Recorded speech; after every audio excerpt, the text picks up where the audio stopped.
and some education among couples, especially the young couples. Other dilemmas like between the medical practitioners and the teaching of the church and the cultural practices and social practices, you'll find some of those issues discussed also in this book. I'd now like to invite Father Roberto to give us his address as well. Father Roberto is the superior and provincial of the Jesuit of Eastern Africa, and also has written about HIV and AIDS from a pastoral perspective.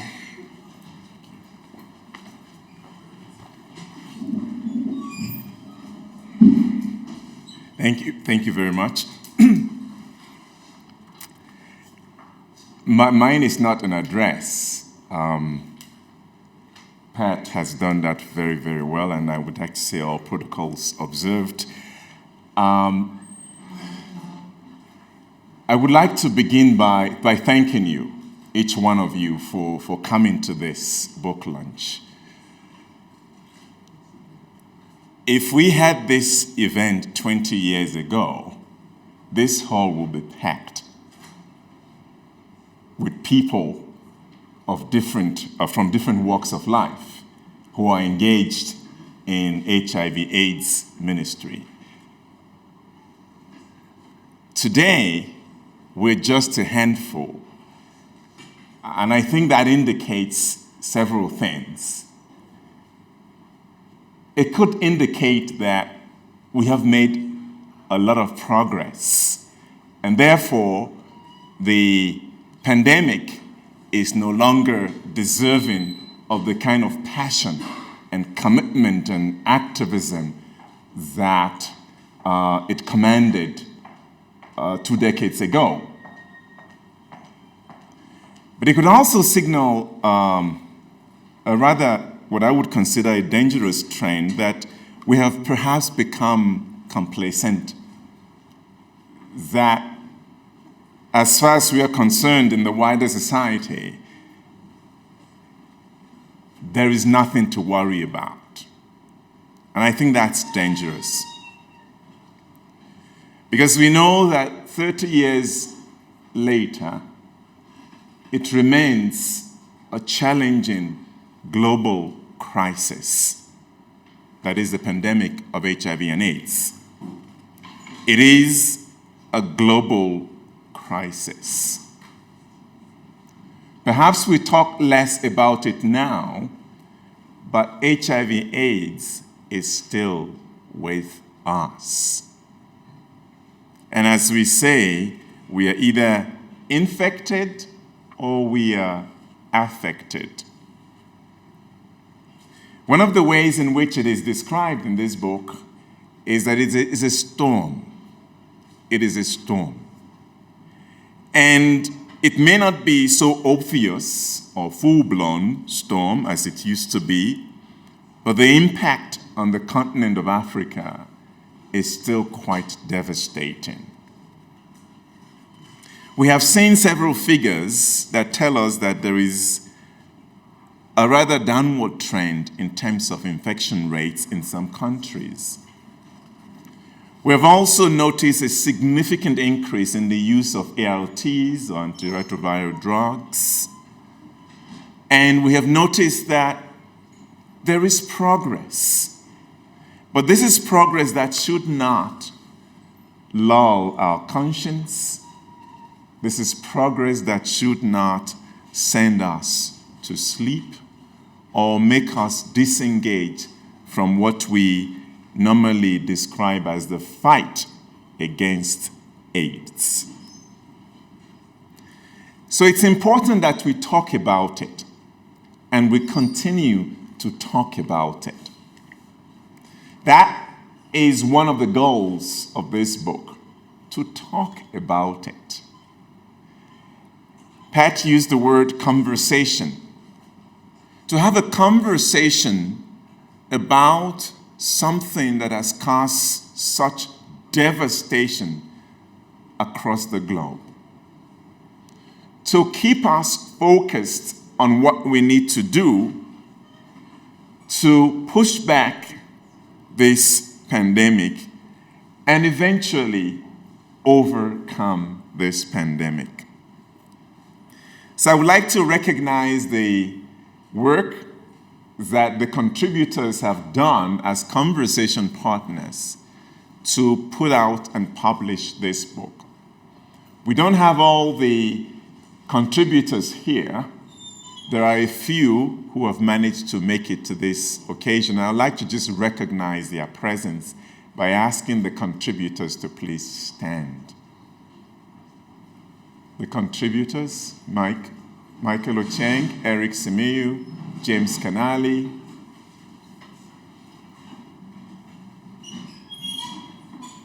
Thank you very much. Daniela Vela will not get a chance to talk, but I also want to thank her for her contribution to the editorial work. Thank you very much. The book is divided into several sections, 5 sections in fact. The first section attempts to introduce some ethical perspectives. What are the new ways in which we can begin to look at this pandemic?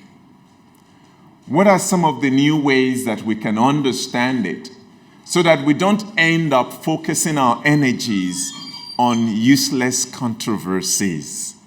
And Pat just mentioned to us that there are areas where we can have a common and shared language. So the first part tries to do that, to set the conversation in a wide theoretical framework that allows us to speak meaningfully to one another. The second section looks at some of the socioeconomic and cultural factors that determine or shape the progress of this pandemic. What are some of the myths that we promote? What are some of the misconceptions that we've developed, the stereotypes, the prejudices that we have designed that continue to militate against progress in this fight against HIV and AIDS? The third section looks at human rights issues. Now, for some, it might seem strange that we will use the expression human rights in talking about HIV and AIDS. We have looked at it in different optics in the past as a security problem, as a moral problem, etc. But it is also fundamentally a rights question. And so some of those issues are treated in this book. It is a rights question from the perspective of gender. It is a rights question from the perspective of access to treatment and care. It's a rights question from the perspective of the commitment of resources by governments and organizations, a fact that Pat just alluded to. The fourth section looks at the question of universal access. With the ART becoming more and more available, the question then is who gets access to it and on what conditions. So the contributors deal extensively with this question of access. The fifth section is what I consider the most interesting part of this conversation. It looks at the role and the response of the church to HIV and AIDS. One of the contributors, Vitio, Robert, tells us that when it comes to responding to HIV and AIDS, the church's approach or the church's contribution is second to none. But that's not something we hear in the regular media. Because when church participation in the fight against HIV and AIDS comes up for debate and conversation, it gets bogged down by the usual issues. Condoms, and more condoms. But what we realize, though, is that if we have reached this point 30 years later, and we can identify some aspects of progress, we owe this to the many women, especially women and men in the church who have been at the forefront of responding to this challenge. And I would say we cannot thank these women and men enough for what they have done in the name of the church. And when we speak of church, it is important that we recognize that it's not about bishops, it's not about the hierarchy, it's about the people at the forefront. The people who accompany women and men living with AIDS, the people who provide care, the people who provide advocacy, the people who stand by them. That's church also. When you look at this book, you realize that there is a big gap. It's a conversation, we say, but there is no voice in the book that is the voice of someone who is actually living with HIV and AIDS. I think we cannot speak for people living with HIV and AIDS. We cannot pretend to speak for them. We need to learn to listen to their voices and to let them articulate their own needs and situations.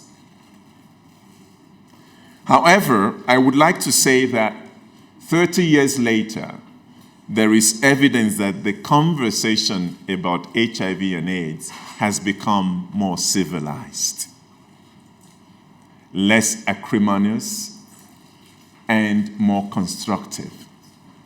That is certainly the aim of the contributors of this book, to continue to contribute to a more civilized, constructive conversation about HIV and AIDS.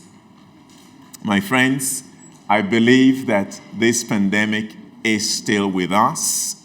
30 years later, we cannot relent in our effort to overcome it.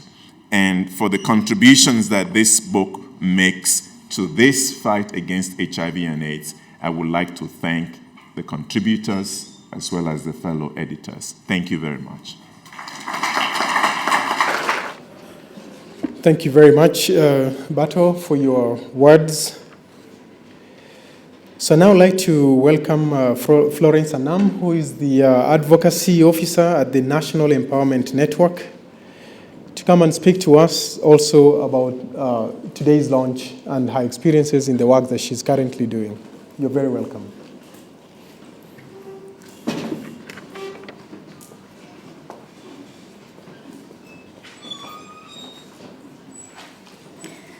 Ladies and gentlemen, good afternoon. Just as I start, I would like to echo the words of the speaker who has just left, that I was a bit baffled that there was no person living with HIV contributing to the book. But all is not lost. I am standing here and I will represent at this joint. So thank you again for the opportunity. So thank you for giving me this opportunity to stand here. I stand here in two regards. First, I am an employee of NEPHAK. NEPHAK stands for the National Empowerment Network of People Living with HIV in Kenya. It is a network that jointly, brings together all groups of people living with HIV through support groups, community-based organizations, faith-based organizations, women, youth, children, organizations, to have a collective voice, mostly for advocacy, to ensure that the rights of people living with HIV, and especially around access to treatment and care and right-based approaches to programming is concerned. I am the advocacy officer in that organization. Secondly, but most importantly, I stand here as a young woman living with HIV. And therefore representing people living with HIV from all walks of life. Some who are probably in this room with me, many who could not make it here today. But I believe that in my talking to you, in being part of this conversation, I will try, I may not do all of it, to sort of articulate some of the things that we say or we feel around HIV programming. So on behalf of people living with HIV, I would like to congratulate Ejan and everyone who contributed to the book, to the launch of the book AIDS 30 Years Down the Line. This book, I have had the privilege of reading it thanks to a very good group that made sure I had it in time, provides essays that are both informative and educative. But other than that, they provide evidence that there is so much work that the Catholic Church, just as one of many other faith-based organizations, are doing or contributing towards the HIV and AIDS response. This is something we don't hear about. Maybe that is why we don't have the room at full capacity. A friend of NEPHAK always tells us, if it is not documented, it never happened. So if we don't get to hear it, if people are not reading it, documentation is really important. So if people are not reading it or hearing it, it never happened. We can sit and pat ourselves in the back and look at the magnificence of our missions, but if people are not reading it, it just never happened. So thank you very much. In reading the book, I was taken back to a time when I tested, tested positive, which is coincidentally this month, about 8 years ago.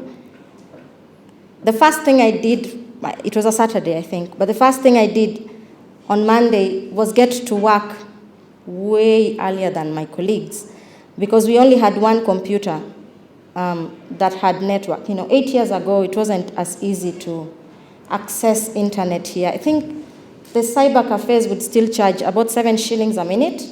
So you waited to go to work, and I don't even think we had internet-enabled phones. But the reason why I went to work early was because I wanted to read about this disease that, up until that fateful Saturday, was something that happened somewhere else, not within my life or anywhere around the scope of my life. After all, if we recall very well, it has always been presented as a disease for a certain social class of people. I didn't fit into it. I did not want to be stigmatized into the prejudices that arose at the time, and so I did not want to share it with anyone. But when I went to work, the first thing I did was Google, and I wanted information. How do I handle this without involving anyone? And there was nothing. Even if it was there, it was not within my context. There was no one that I would latch my problems to, no direction. Things have changed, and that is why probably I think I stand here as a person living with HIV, representing others in rejoicing in the launch of this book, because it has become so easy for people to access information nowadays. And this is because of the magnificent work that we do, but most importantly, because of the selfless efforts of writers who sit day and night to write about it. I think it must be true that all of us want to read. A couple of weeks ago, a friend of mine, she was actually a college roommate, called me crying, and she had gone to clinic for something, and then while she was there, the VCT was there, and she thought, why not? And in the end, she was HIV positive. So the first person she thought to call, good idea, she knew me, was me.